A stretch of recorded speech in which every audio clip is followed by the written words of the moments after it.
اللهم لك الحمد لا حمد إلا دون نعمائك، ولك الشكر لا شكر إلا يقصر عن آلائك، إلا من يقصر عن آلائك. لك المن والإفضال والملك ربنا، فلا شيء أعلى منك وأمجد. مليك على عرش السماء، مهيمن لعزته تعن الوجوہ وتسجد.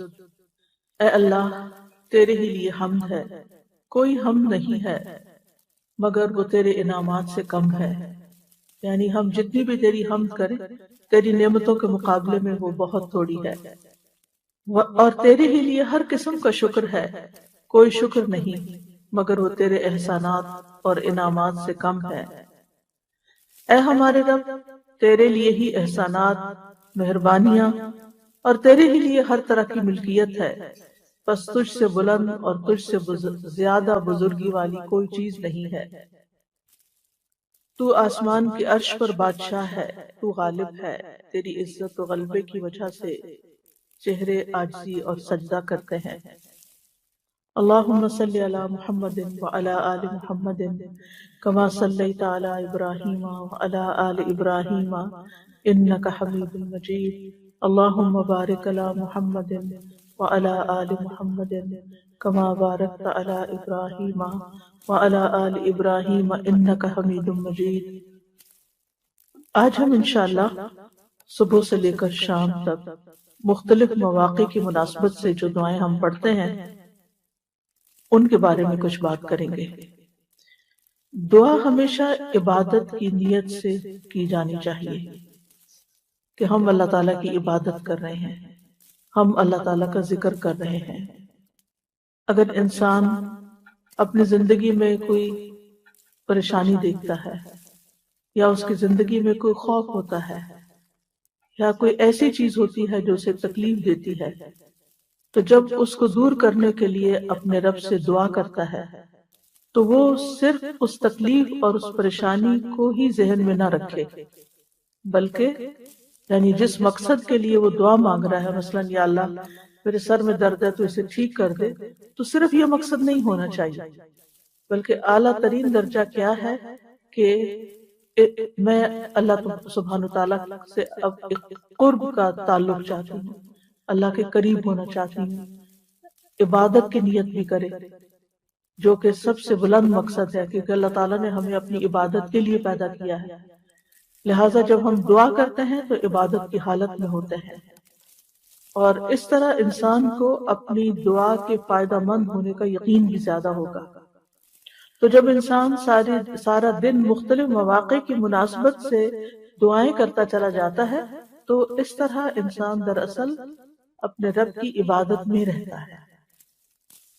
تو اس سلسلے میں عقل مند لوگوں کی جو صفت قرآن مجید میں بتائی گئی ہے وہ کچھ یوں ہے: وہ جو کھڑے اور بیٹھے اور اپنے پہلوؤں پر لیٹے ہوئے اللہ کو یاد کرتے ہیں، اور وہ آسمانوں اور زمین کی تخلیق میں غور و فکر کرتے ہیں اور پکار اٹھتے ہیں، اے ہمارے رب، تو نے یہ سب کچھ بے مقصد پیدا نہیں کیا، تو پاک ہے، پس ہمیں آگ کے عذاب سے بچا لے۔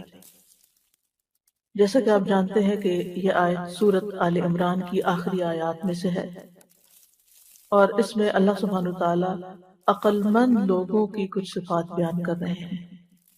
عقل مند کون ہوتے ہیں؟ عقل مند وہ ہوتے ہیں جو ہر حال میں اللہ کو یاد کرتے رہتے ہیں، ہر موقع کی مناسبت سے اللہ تعالیٰ سے دعا کرتے ہیں، کیونکہ دعا عبادت کا نچوڑ ہے، دعا عبادت کا سب سے اعلیٰ و افضل حصہ ہے۔ یعنی ویسے تو ہم جو عبادت کرتے ہیں، اسے نماز پڑھتے ہیں، وہ ایک مخصوص شکل ہے عبادت کی، اور اس میں ہم ایک مخصوص حالت میں کچھ دیر کے لیے اللہ تعالیٰ کے حضور حاضر ہوتے ہیں، اور پھر اس کے بعد کیا ہوتا ہے؟ ہم اپنی جائے نماز طے کر دیتے ہیں اور اٹھ جاتے ہیں، پھر دنیا میں لگ جاتے ہیں۔ تو کیا اللہ تعالیٰ سے بس اتنی دیر کا تعلق ہونا چاہیے؟ نہیں، عقل مند انسان کا تعلق سب سے بڑی ہستی اللہ رب العزت کے ساتھ ہر لمحے کا تعلق ہوتا ہے۔ ہر لمحہ اس کے دل میں اپنے رب کی یاد ہوتی ہے، اور جو اپنی دنیا میں بھی وہ مختلف حالات سے گزرتا ہے، کبھی وہ کھڑا ہے، کبھی وہ بیٹھا ہے، کبھی وہ لیٹا ہوا ہے، تو ان تینوں حالتوں میں انسان اپنے رب کو بھولتا نہیں۔ اللہ کا بندہ ہر حال میں اپنے رب کو یاد کرتا ہے. یعنی کچھ کام ہم کھڑے ہو کر کرتے ہیں، کچھ کام ہم بیٹھ کر کرتے ہیں، اور کبھی ہم آرام کرنے کے لیے لیٹ جاتے ہیں، یا کوئی بیمار ہوتا ہے تو لیٹ جاتا ہے.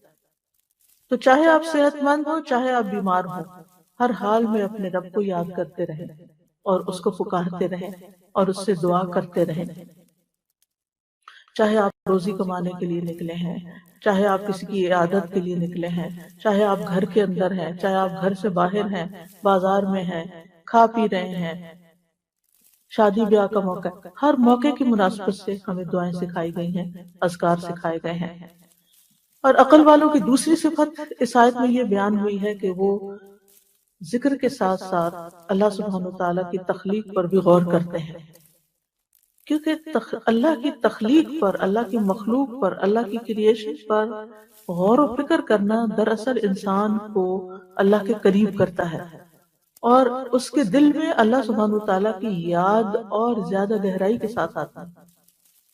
یعنی ایک تو ہے کہ ہم رٹی رٹائی دعائیں پڑھ لیں، صحیح پروننسیشن کے ساتھ ان کو یاد کر لیں، اور پھر جب کوئی موقع آئے تو ٹھک سے بس وہ دعا پڑھی اور بات ختم، اور دل میں ہمارے اللہ کی یاد ہی نہ ہو.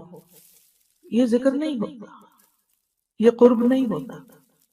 قرب یہ ہوتا ہے کہ انسان کی روح بھی سرشار، یعنی جس طرح انسان اپنی زبان، اپنے کان، اپنے عقل استعمال کرتا ہے، اپنی آنکھیں استعمال کرتا ہے کوئی چیز پڑھنے میں، سننے میں، سمجھنے میں، اسی طرح اس کا دل بھی ساتھ شامل. اور دل ساتھ شامل نہیں ہو سکتا جب تک آپ کے دل میں اللہ کی بڑائی نہیں آتی، اور اللہ کی بڑائی آتی نہیں جب تک آپ اللہ تعالیٰ کی کائنات میں غور و فکر نہیں کرتے. جب آپ غور و فکر کرتے ہیں اور جب آپ کسی نتیجے پہ پہنچتے ہیں تو آپ کی روح سرشار ہو جاتی ہے، آپ کے اندر آپ واقعی کانپ اٹھتے ہیں اللہ تعالیٰ کی عظمت اور بڑائی کے ساتھ. تو وہ بھی بے حد ضروری ہے، کیونکہ اس حالت میں دراصل انسان پھر حق کے آگے جھک جاتا ہے، اور انسان کی زبان سے بھی اچھی بات نکلتی ہے. اور پھر وہ صرف اوپر اوپر کی لپ سروس نہیں ہوتی، اللہ تعالیٰ بہت بڑے ہیں اور ہم اللہ کا شکر ادا کرتے ہیں، اس طرح کی باتیں ہم روٹین میں بہت کہتے رہتے ہیں، لیکن ان کے ساتھ، ان باتوں کے ساتھ ہمارے دل کی حالت کیا ہوتی ہے اس پر ہم کبھی توجہ نہیں کرتے. لیکن عقل مند لوگ اللہ سبحانہ تعالیٰ کو دل سے یاد کرتے ہیں اور غور و فکر کرتے ہیں، اور ہر حال میں، ہر موقع کی مناسبت سے وہ اللہ کو یاد کر رہے ہوتے ہیں.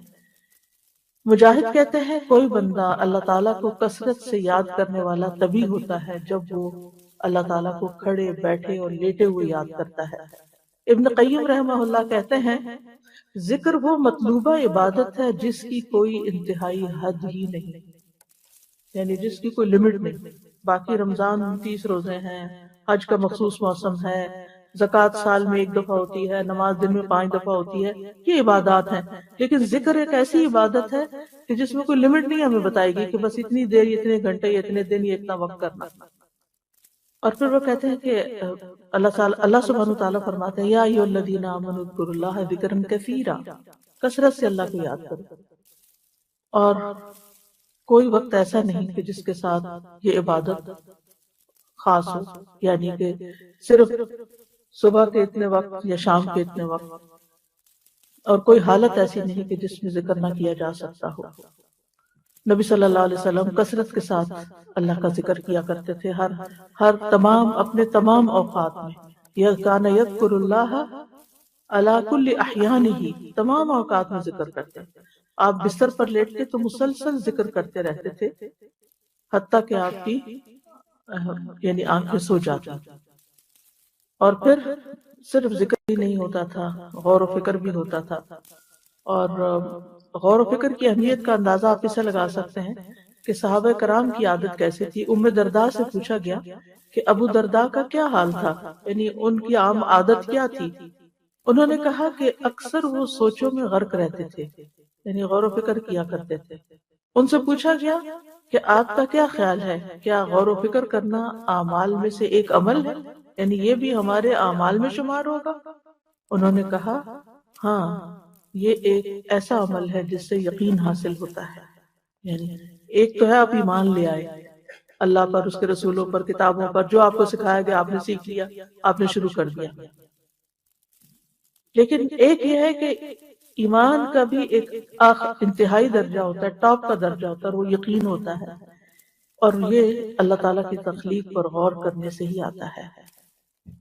ابن عون کہتے ہیں کہ غور و فکر کرنے سے غفلت ختم ہوتی ہے اور دل میں خشیت پیدا ہو جاتی ہے، جیسا کہ پانی کاشتکاری کے لیے نباتات اگاتا ہے، اسی طرح جتنا غم دلوں کو چمکاتے ہیں اتنا کوئی اور چیز دلوں کو نہیں چمکاتی، اور جتنا غور و فکر سے دل روشن ہوتے ہیں اتنا کسی اور چیز سے روشن نہیں ہوتے۔ یعنی غم سے انسان کا دل متاثر ہوتا ہے، چمکانے سے مراد یہاں پر پازیٹیو معنوں میں نہیں ہے، لیکن یہ کہ یعنی غم اندھیرا کر دیتے ہیں ایک طرح سے، اور ذکر جو ہے وہ ان میں روشنی پیدا کر دیتا ہے۔ یہ بغوی کا قول ہے۔ حسن بصری کہتے ہیں، یعنی امام بغوی نے اس کو ذکر کیا، قول تو ابن عون کا ہے۔ حسن بصری کہتے ہیں ایک گھڑی غور و فکر کرنا ساری رات کے قیام سے زیادہ بہتر ہے، کیونکہ اس میں انسان اللہ کے قرب کے فاصلے بہت تیزی سے طے کر لیتا ہے۔ تو ربنا ما خلقت هذا باطلا، انسان اس نتیجے پہ پہنچتا ہے کہ اللہ تعالیٰ نے کائنات میں کوئی بھی چیز بیکار پیدا نہیں کی، چاہے کوئی ایک پتا ہے، ایک مکھی ہے، ایک مچھر ہے، کوئی بھی چیز بے معنی نہیں، بے مقصد نہیں اور عبث نہیں، بلکہ ایک تو انسان کے زمین کو انسان کے رہنے کی جگہ بنایا اور اس کی ضروریات کے لیے چیزیں پیدا کی، اور دوسرا یہ کہ یہ چیزیں بعض اوقات ایسی چیزیں انسان کی توجہ اپنی طرف کھینچ لیتی ہیں کہ جس کے ذریعے جو بنانے والا ہے، جو خالق ہے، جو اللہ الخالق ہے، اس کی عظمت دل میں بیٹھ جاتی ہے۔ سبحانکا، انسان پھر قدرتی طور پہ پکارتا ہے تو پاک ہے اس سے کہ کوئی عبث بیکار کام کرے۔ فقنا عذاب النار، تو ہمیں آگ کے عذاب سے بچا لے، یعنی ہر طرح کی برائیوں سے بچا کے رکھ تاکہ، اور نیک اعمال کی توفیق دے تاکہ ہم جہنم میں جانے سے بچ جائیں۔ تو آج چونکہ ہمارا موضوع متفرق دعائیں ہیں، تو اس میں ہم دیکھتے ہیں کہ صبح سے لے کے شام تک مختلف مواقع پہ ہم کیا کیا پڑھتے ہیں اور ان کے پڑھنے کا کیا حکم ہے اور کیا فائدہ ہے۔ سب سے پہلے تو صبح مثلاً اذان کے ساتھ آپ کی آنکھ کھلتی ہے۔ سونے جاگنے کے آداب جو ہیں وہ ہم نے پڑھ لیے تھے اور ان کی دعائیں بھی ہم نے پڑھ لی تھی پیچھے، لیکن یہاں اذان سے ہم شروع کریں گے۔ تو اذان کے الفاظ آپ کو معلوم ہیں، اللہ اکبر اللہ اکبر، اشہد ان لا، دو دفعہ، اور پھر اشہد ان لا الہ الا اللہ دو دفعہ، اللہ اکبر اللہ اکبر، اور پھر اشہد ان لا الہ الا اللہ دو دفعہ، اور پھر اشہد ان لا الہ الا اللہ، اشہد ان محمد رسول اللہ دو بار، حی علی الصلاۃ دو بار، حی علی الفلاح دو بار، اللہ اکبر دو بار، اور پھر لا الہ الا اللہ۔ ٹھیک ہے۔ ابو سعید خدری کہتے ہیں رسول اللہ صلی اللہ علیہ وسلم نے فرمایا جب تم اذان سنو تو وہی کلمات کہو جو مؤذن کہتا ہے۔ یہ حکم دیا جا رہا ہے، لیکن افسوس یہ کہ بہت سے لوگ مسجد میں آ کر بھی اذان سنتے وقت توجہ نہیں کرتے اور جواب نہیں دیتے، اپنی ہی باتوں میں لگے رہتے ہیں۔ تو یہ ایک ادب کے خلاف بات ہے اور ایک بہت قیمتی موقع گنوا دینے والی بات ہے۔ یعنی آپ کچھ بھی کر رہے ہیں، جب اذان ہونے لگے تو وہیں روک دیں۔ اور دوسری حدیث سے پتہ چلتا ہے کہ حی علی الصلاح اور حی علی الفلاح جو ہے اس کا جواب لا حول ولا قوت الا باللہ ہے۔ ابو ہریرہ کہتے ہیں ایک مرتبہ ہم رسول اللہ صلی اللہ علیہ وسلم کے ساتھ وادی کے کسی بالائی حصے میں تھے کہ بلال رضی اللہ عنہ اذان دینے کے لیے کھڑے ہوئے۔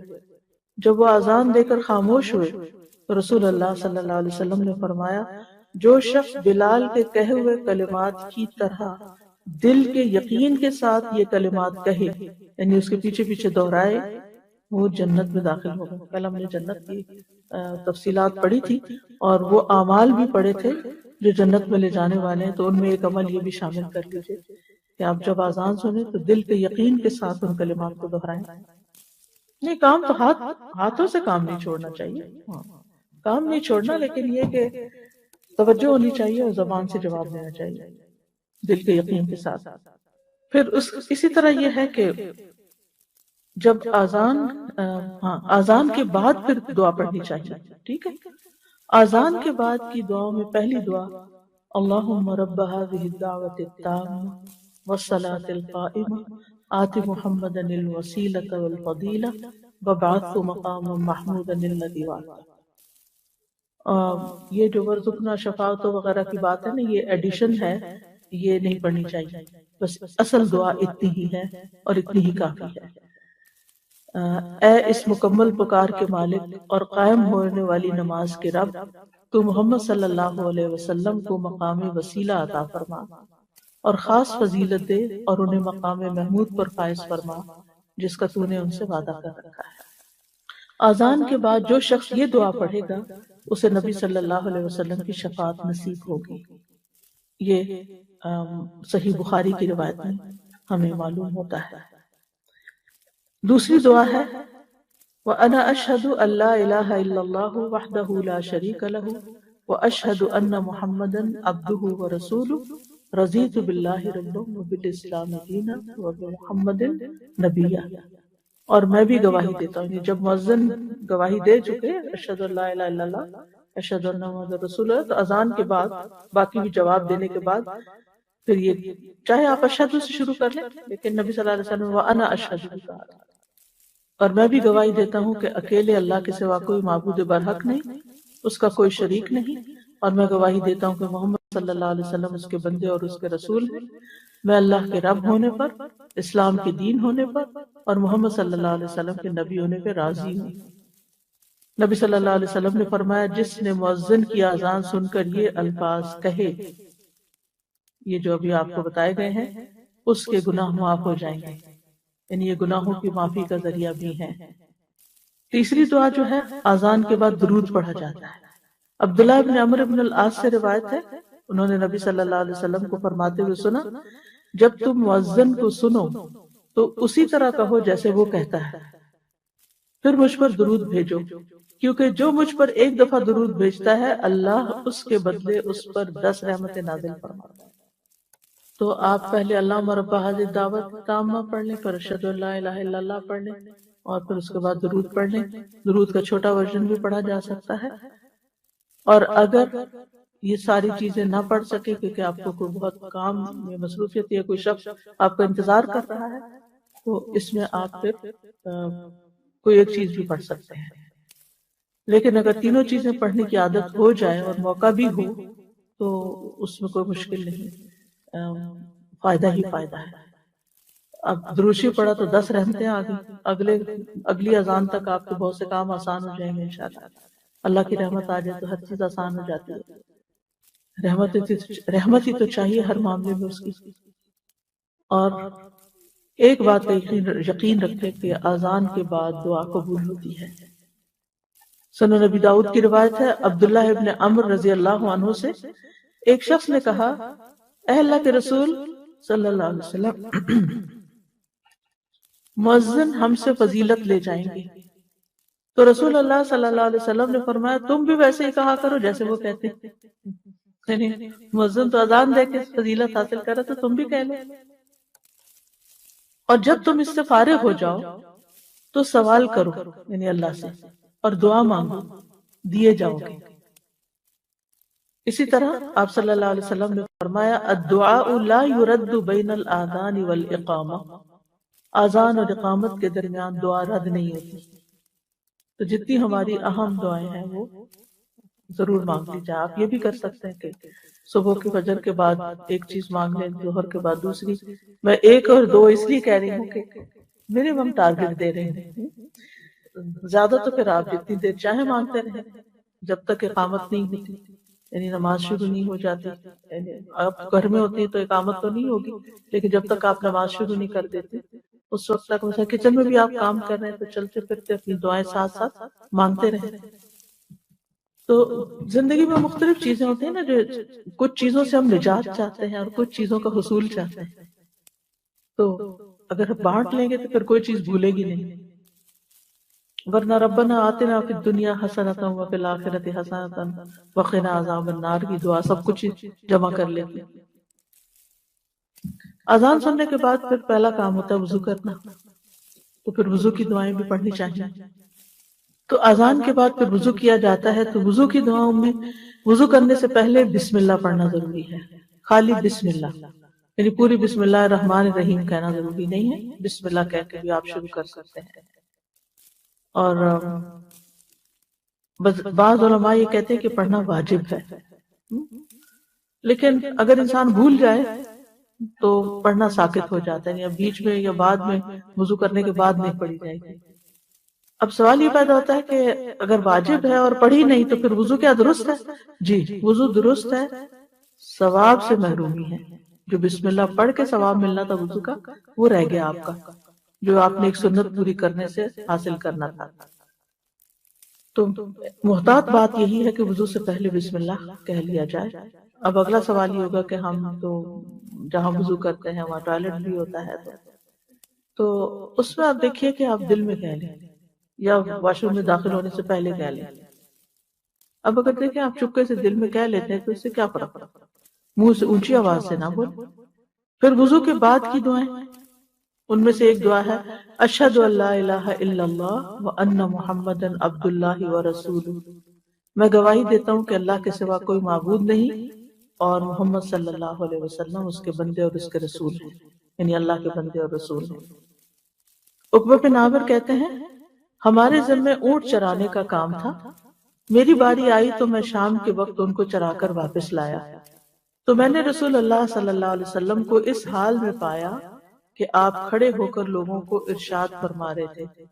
مجھے آپ کی یہ بات سننے کو ملی کہ جو بھی مسلمان وضو کرتا ہے اور وہ اچھی طرح وضو کرتا ہے، پھر کھڑے ہو کر اپنے دل اور چہرے کی توجہ کے ساتھ 2 رکعت نماز ادا کرتا ہے تو اس کے لیے جنت واجب ہے۔